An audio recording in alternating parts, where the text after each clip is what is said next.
मोइजेसा पोरमोणे आमकां देवान सुमूर्त दिल्ली आसा ताचे उद्देशीक आनी थिंचूर आमकां सांगलां आवय बापायक मान दिवंक जाय म्हणून. कित्याक आवय बापूय देवाचे काम करतात.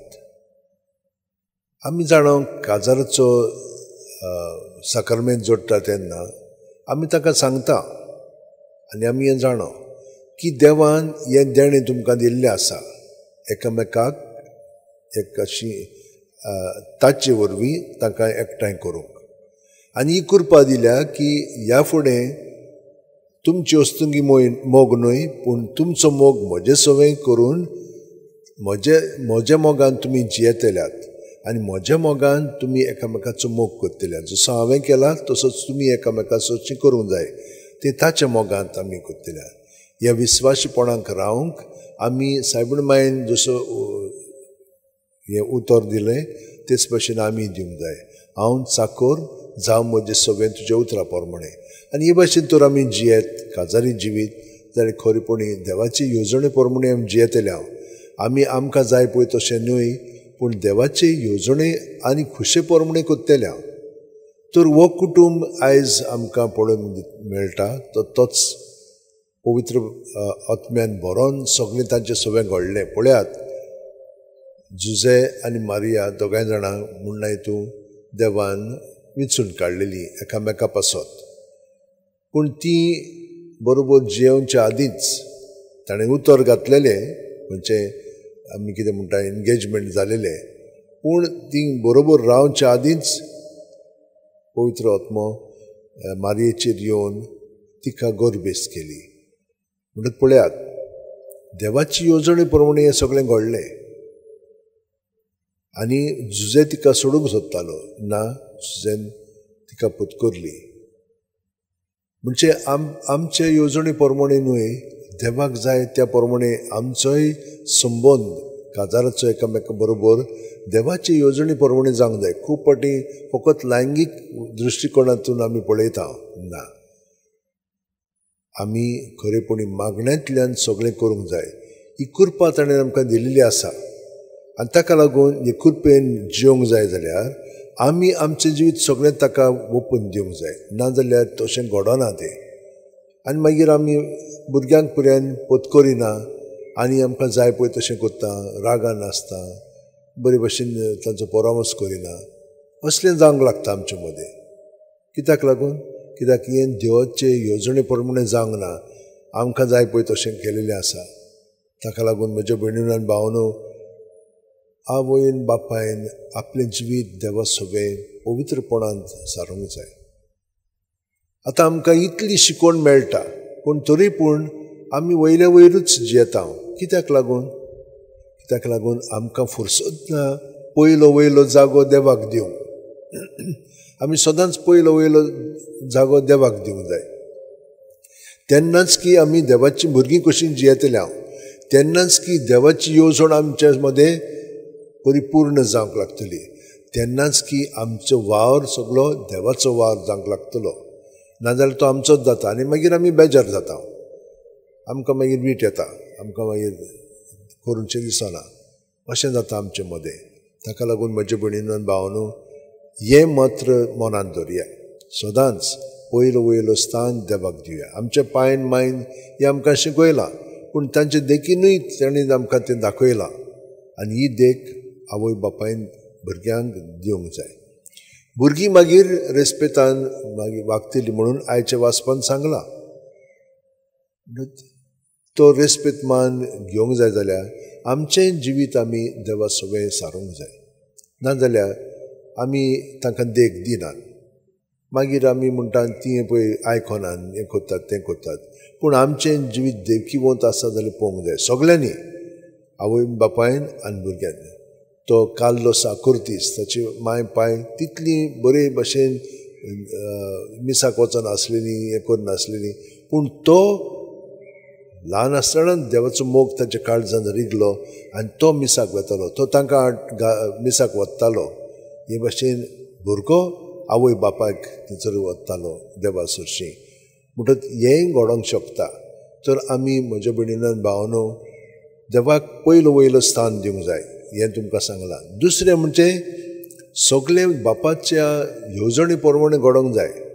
आमकां जाय पळय तशें न्ही, पूण तें कशें घडटलें मागण्याची मनशां जाय तर जाल्यार तें घडोवंक शकता. आनी तें घडलें म्हणटच आमकां ती घोटाय फुरसत सगळें करून तांचोय परामर्श त्या प्रमाणे करच्या. कित्याक आमकां आमचो वार वाडत वेता, चड आनी चड काम करचें पडटा. मागीर आमकां तें समजना कितें करपाक पळय तें हांगसर आमकां देवाची मदत जाय. आनी देव आमकां मदत करता तें सगळें पळोवच्या. कित्याक आमी जितली वाडटा तितली आमकां सुबेज दिवचें पडटा. हांवें सदांच एक म्हण म्हज्या अनुभवांतल्यान केलेली आसा, the more you give the more you can give. म्हणजे कितें, आतां ल्हान आसतना आमी थोडेंच दिता, पूण दिता मातशें व्हडली जाली की ना सुबेज दिवचें पडटा. मातशें आनीक जाली आनिकूय सुबेज दिवचें पडटा. जितली आमी वाडटा तितले सुबेज आमकां दिवंक जाय, आमी दिवंक जाय. आनी ही दिवपाक आमकां घोटाय कृपा देव दिता. नाजाल्यार आमी भुरगींच चुकतेले हांव तितलेंच दिता, सुबेज दिना. हे आमचें एक पातक. कित्याक आमी वाडोना, आमी भुरगींच चुकता. ताका लागून ही जबाबदारी घेवंक जाय जाल्यार आमी सगळीं जाणां देवाच्या एकवटान रावंक जाय.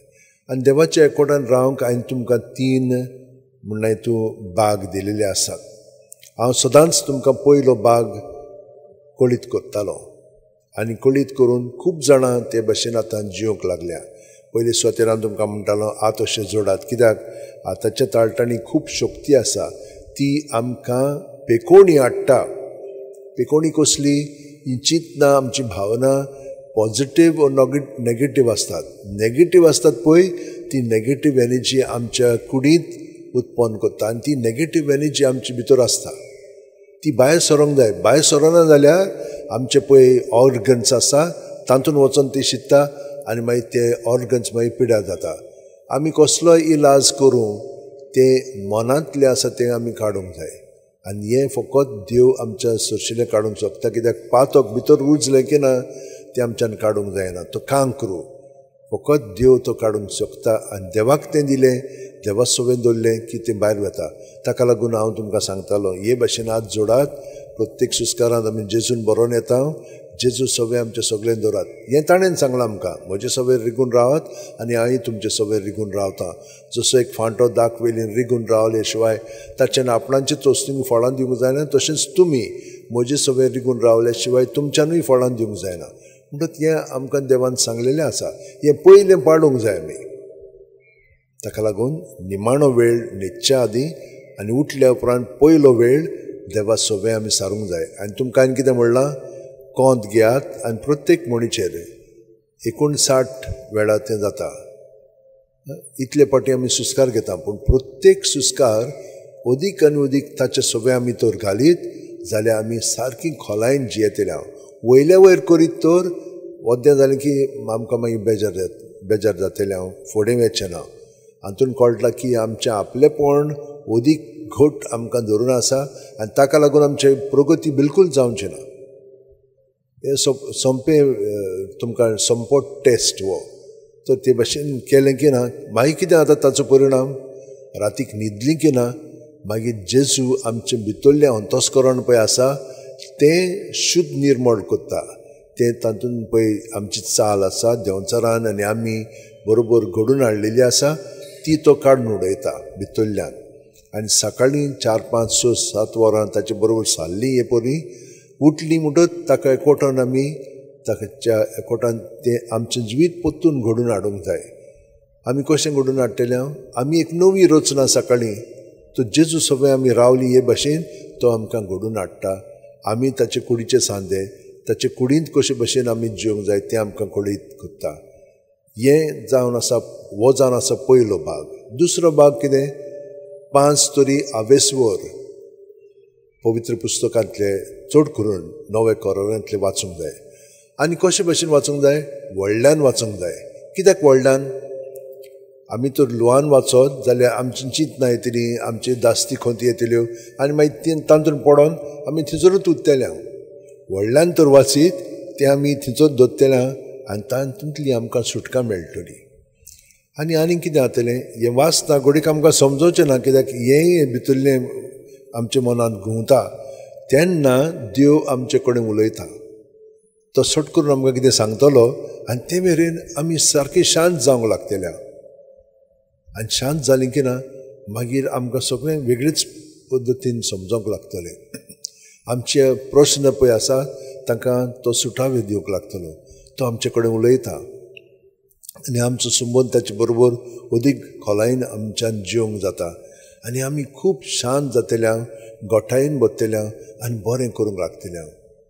तरी परी हो दुसरो भाग 5 अवेस्वर दर दिसा तुवें आपणाची रिस्पॉन्सिबिलिटी घेवन वाचूंक जाय.